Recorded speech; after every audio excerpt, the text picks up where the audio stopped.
What is Bitcoin? How is it played? How can you earn money with Bitcoin and cryptocurrencies? Today, I will explain these in the simplest way.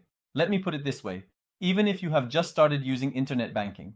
If you watch this educational series carefully, you will understand and learn about cryptocurrencies very well. Now, sometimes when producing something, you need to go with reverse logic. That is, while explaining what something is, I also need to explain what it is not. Now, I will first explain what Bitcoin is not.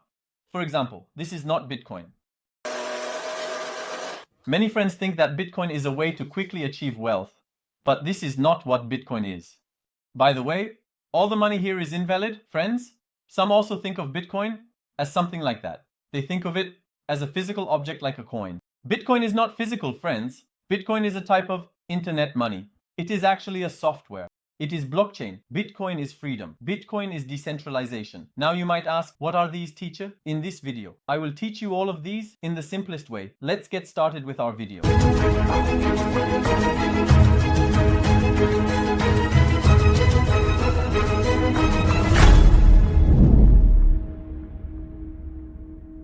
Friends, we have created a very special training series for you. There is a lot of effort in every step of this training series, from the script to the editing. So what are we explaining? What is Bitcoin? What are cryptocurrencies? We will explain these, and even those who say, I don't understand Bitcoin at all, and I don't think I ever will grasp Bitcoin after watching this training series. Even a person who has just learned to tweet will have an intermediate level of expertise in cryptocurrencies after finishing this series. Perhaps you will successfully take our first step towards financial freedom. What is Bitcoin? What is cryptocurrency? How is Bitcoin played? How are cryptocurrencies traded? You will learn all of these. After learning the basics, I will explain how to earn money with airdrops.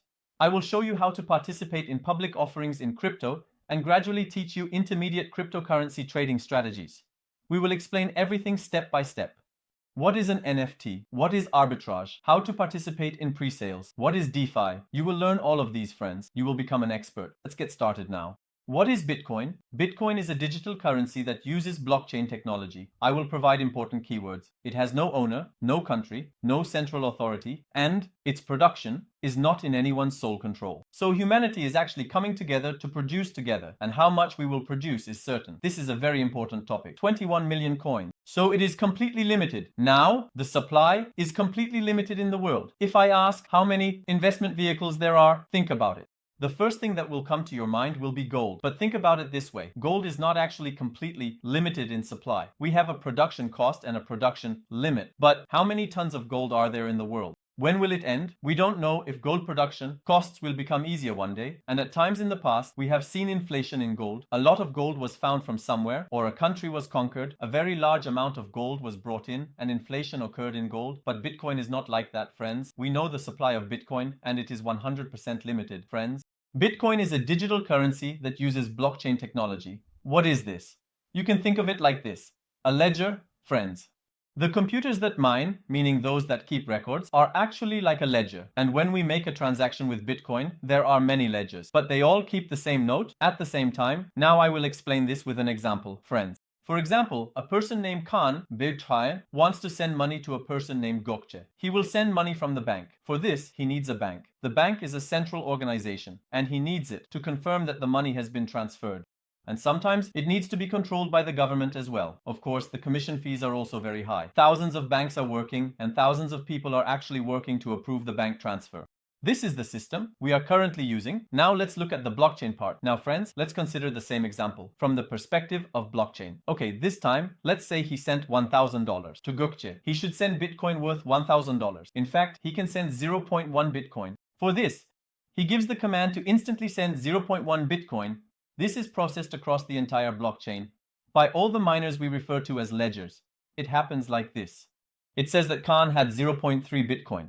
Khan sent 0.1 Bitcoin. Now Khan has 0.2 Bitcoin. It was sealed and confirmed. Now let's look at Gökçe's side. Gökçe had no Bitcoin. 0.1 Bitcoin came to Gökçe. Now Gökçe has 0.1 Bitcoin. This was sealed as well.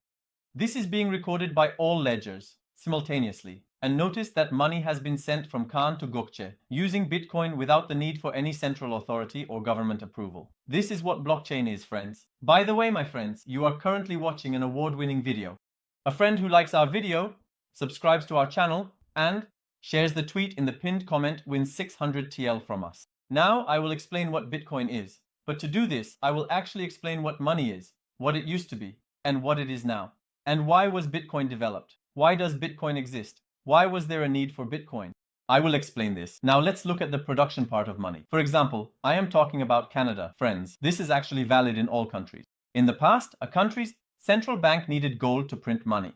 And what we call money was the usable form of gold. For example, if Canada had $10,000 worth of gold, it could print 10,000 Canadian dollars. And we called this money. And it had a counterpart, which was gold. And this money was useful. We weren't experiencing much inflation. Later, all governments sequentially said, I will print as much money as I want, my friend. I can print unlimited money. And they started printing money without any backing. Now think about it this way. Let's say there are a total of 100 units of money in the market. If the central bank suddenly prints money to overcome crises and increases it to 400 units, the price of everything automatically quadruples. We simply call this inflation. And inflation is actually a transfer of wealth from the poor to the rich. Now I will explain this with an example. Let's say the person you see on the screen is named Cengiz. Cengiz was normally working for 5 years and could buy a house in return. We are in Canada, inflation occurred, Canada printed a lot of money, and Cengiz's salary actually doubled. Cengiz's salary increased, but the price of the house he wanted to buy increased by 4 times. Cengiz used to be able to buy a house after working for 5 years. Now Cengiz can buy a house after working for 10 years. So, 5 years were taken from Cengiz's life. Now, let's look at the wealthy side of this situation, not the salaried worker. Now, let's say we have a wealthy person. Let's name them Denise. Denise has 10 houses. And inflation occurred. There are still 10 houses, but the price of each house increased by 4 times. So, how is this a transfer of wealth? Denise still has 10 houses. It works like this. The value of each of his houses used to be equivalent to 5 years of work for anyone. But now, the value of each is equivalent to 10 years of work for anyone. Money equals. You will experience this over time. There is a movie about this. I recommend it, called In Time. It explains beautifully that money is time, friends. And now, despite all of Denise's assets being fixed, he has bought time. The value of time has increased. The time value of the asset has increased, friends. So, printing money without limits is a bad thing for citizens. The excessive money production by central banks is a bad thing for citizens. Someone needs to help us here. That's where Bitcoin comes into play, friends. Although it was a joke, Bitcoin, here the real Bitcoin comes into play. It has been developing since the massive crisis of 2008. It developed in 2009. And they say that states should no longer print money according to their doors. Let us, the people, print this money. Let's attribute a value to it and make it work. It really does work. Despite the 15 years that have passed, it works flawlessly. It doesn't need any person. It doesn't need any state. It doesn't need any company. It is a currency that belongs to us. I mean, Bitcoin may seem a bit exaggerated to you, but over time you will understand that it is an asset developed for equality and a fair humanity. That's why I love it so much. Now, everything is fine up to this point. We have understood what Bitcoin is. Here, I will open this parenthesis. If you have friends who don't understand crypto, you can send them this training series. This is also a reward for our effort, and we will be more motivated. Moreover, the person you send it to may understand crypto very well. Now, everything is very nice, but you can say this is digital, completely digital, but we are in a digital age. What do I mean? Actually, the money we use from banks, this applies to all countries in the world. Only 15% of the money is physical, my friends. So actually, 85% of the money is digital. It is now created entirely in a digital environment because we can't keep up with physical printing. Digital. You print, you enter numbers. Money is printed. So actually, the money we use is also digital, and it will become even more digital. That's why we are in the digital age, and I think it's inevitable for money to be completely digital. Is this good or bad? I can't comment on that, but I know it's inevitable. So far, so good. So who owns this? Bitcoin. We said no. Did you descend from the sky? There is a person who created it, Satoshi Nakamoto. Who is this guy? We don't know who he is either, but he established a system, and the system works. This guy prepares a white paper. He says, I developed something like this for humanity. He explains how it should work regarding Bitcoin, its software, and details here. He talks about wallets and explains the goal. He is actually developing this system by imagining a world where the rich are not much richer, and the poor are not oppressed much. And friends, the Bitcoin system really works. And did Satoshi die? I think he is dead now because there is no sound or news. He used to write on a forum for 1 to 2 years. There is bitcointalk.org, but he doesn't write there anymore. The wallet addresses are known because Bitcoin is becoming increasingly difficult to produce. In the early days, production was very easy. This guy has tens of thousands of Bitcoins, but let me tell you, when the price of Bitcoin is high, it is currently also high. This guy could be among the top 100 richest people in the world. But he doesn't use even a single Bitcoin. The Bitcoins are just sitting there. They will stay there forever. So Satoshi didn't invent Bitcoin to become rich or to make money. Satoshi didn't do this to become famous or well known either. He hid his name and we never saw him anyway. And Satoshi says this in a part of the forum while explaining Bitcoin. If you don't believe me or don't understand me, I don't have time to convince you. I'm sorry. He places this much importance on it.